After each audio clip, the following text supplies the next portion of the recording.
আজ আপনি যে জায়গায় দাঁড়িয়ে আছেন হয়তো মনে হয় জীবনটা এলোমেলো, শান্তি নেই, তৃপ্তি নেই। কিন্তু ভাবুন তো, যদি মাত্র কয়েকটি সহজ ইসলামিক শিক্ষা আপনার পুরো জীবনটাই বদলে দিতে পারে। হ্যাঁ, হেদায়েতের দরজা কখনো বন্ধ হয় না। আসুন সেই দরজায় আজ একবার কড়া নেড়েই দেখি।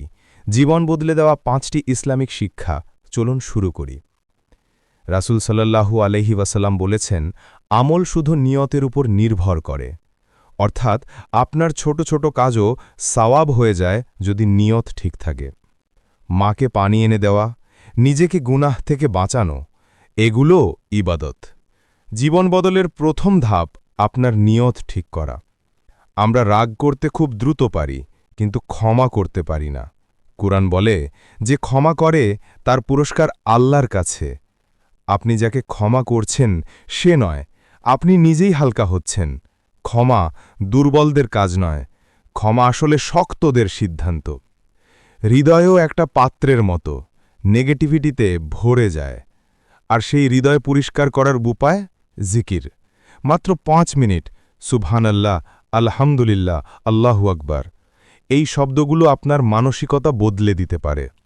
জিকির শুধু ইবাদত নয়, এটা মানসিক থেরাপি। আর রিজিক শুধু টাকার অঙ্ক নয়, বরকতই আসল শক্তি। হালাল রিজিক হৃদয়ে অদ্ভুত প্রশান্তি আনে। হারাম থেকে যত দূরে থাকবেন, মন তত শান্ত হবে। রাসূল সাল্লাল্লাহু আলাইহি ওয়াসাল্লাম বলেছেন, সুন্দর আর তিনি সুন্দরকেই ভালোবাসেন। নামাজ শুধু নিয়ম নয়, এটা জীবনের পথ নির্দেশক। যেমন জিপিএস ভুল পথে যেতে দেয় না, তেমনি নামাজ গুনাহ ও অস্থিরতা থেকে বাঁচায়। প্রতিদিন ৫ বার আল্লাহর সামনে দাঁড়ানো, এটাই হৃদয়ের শান্তির ওষুধ। হৃদয়ত একদিনে আসে না, এটা ছোট ছোট পরিবর্তন থেকে শুরু হয়। এই ৫টি শিক্ষার মধ্যে কোনটি আপনার জীবনে সবচেয়ে দরকার, কমেন্টে লিখুন। ভিডিওটি উপকারে আসলে শেয়ার করুন, আর নিয়মিত ইসলামিক কন্টেন্ট পেতে চ্যানেলটি সাবস্ক্রাইব করুন। নতুন শুরু হোক আজ থেকেই।